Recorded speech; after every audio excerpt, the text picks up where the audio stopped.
Hunters Living Abroad. I'm Sharon. Now, I've lived in Mallorca for around 13-14 years, and I thought I would do today's video all about what I miss from the UK, what I miss about England. And this isn't including family or friends because that's normal. So let's get on with the list then. Number 1, Primark. Now, you're going to say, well, there is a Primark. You've got a Primark. Yes, we've got a Primark. And yes, I'm really pleased that we've got one. But if you're in the UK and they haven't got your size or they haven't got what you want, you can go just down the road to the next town and go to another Primark and get what you need. Whereas they've only got one Primark on the island in Majorca, and if they run out of your size, which I find they normally do, they usually have lots and thousands of size tinies, but not my size. I'm not exactly huge, size between 12 and 14, depending on what time of year it is. 12 in the summer and 14 in the winter after Christmas and stuffing myself with carbohydrates to keep warm. So I find that I miss lots of Primarks. I want lots of Primarks, but that's the first thing I missed. The second one, number 2, Yorkshire Tea. Yorkshire Tea. Well, any kind of English tea. You can get English tea over here, but Yorkshire Tea is quite difficult to get. You can get it from the British shops, but I don't live anywhere near a British shop and it's 3 times the price. So when I get to the UK, I usually stock up on Yorkshire Tea. I usually take it out of the big box and stuff the suitcase full of Yorkshire Tea. Now I'm going to give you a little bit of a history, a bit of an educational history about Yorkshire Tea. It was first launched in 1977. I didn't know that. I thought it was about 2000 or something.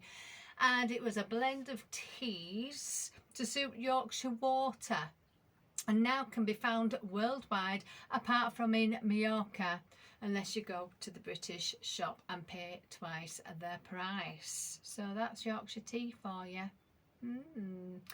Number 3 on my list. Have you ever had a festival gateau?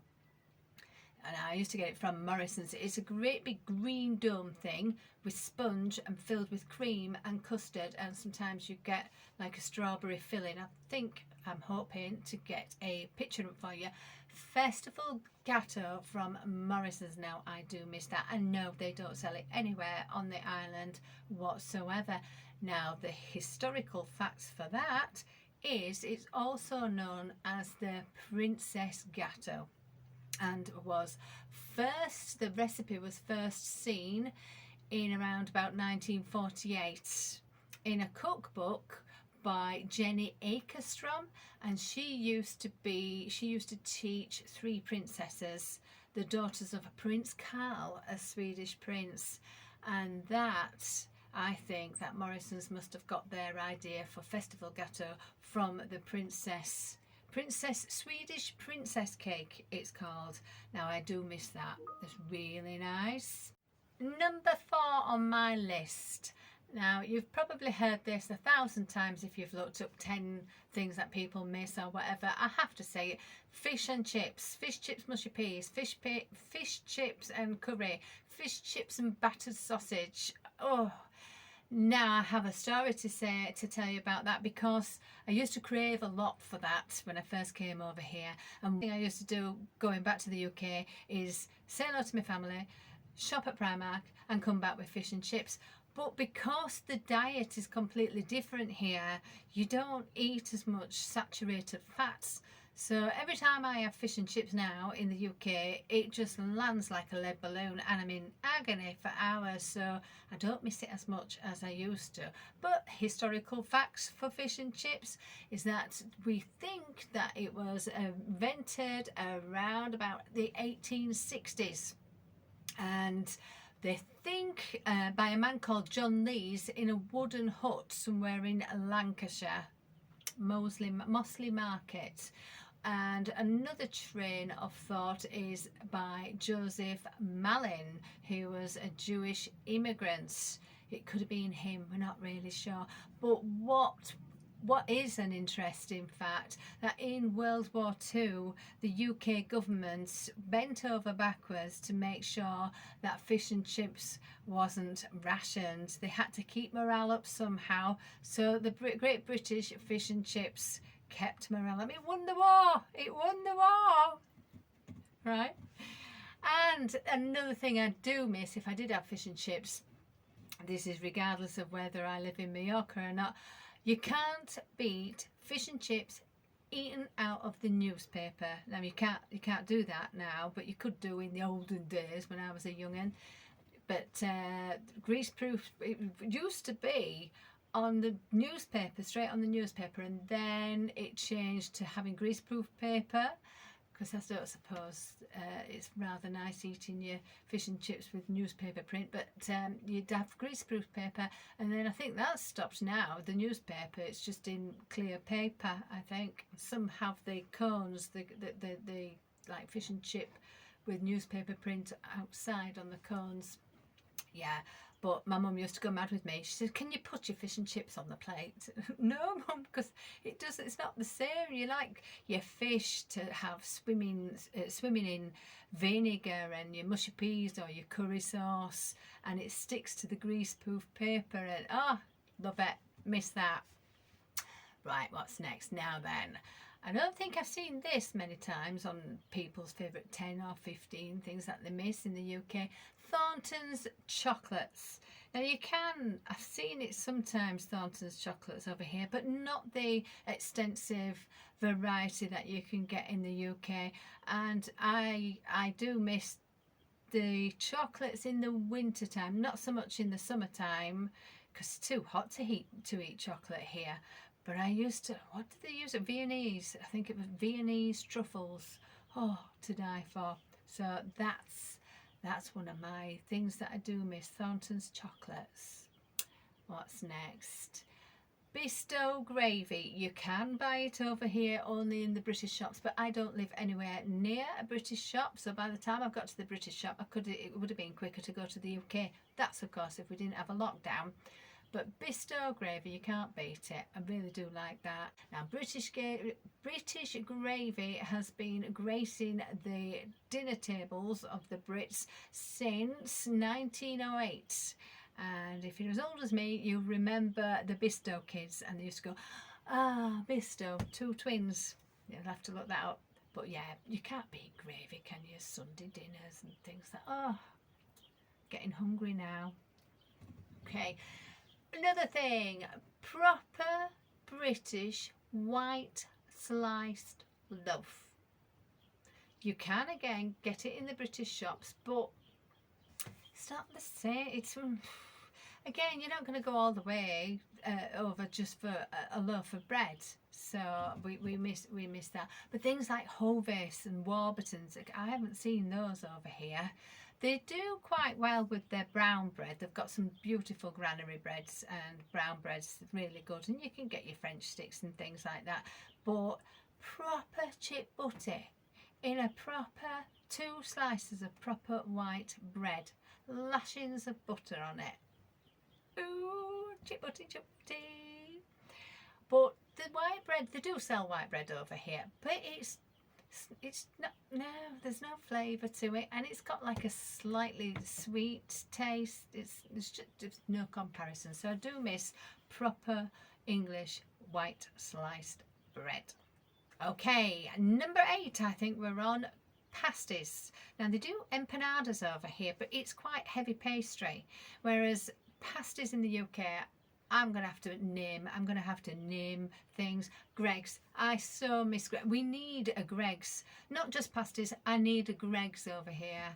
I so miss chicken bakes, corned beef bakes, sausage rolls, Cornish pasties. Their pastry is gorgeous. Now I know that Aldi's do quite a good second best with the chicken bake, but I only found that out. I only found them about 3 weeks ago, and they actually have more chicken in them than Gregg's.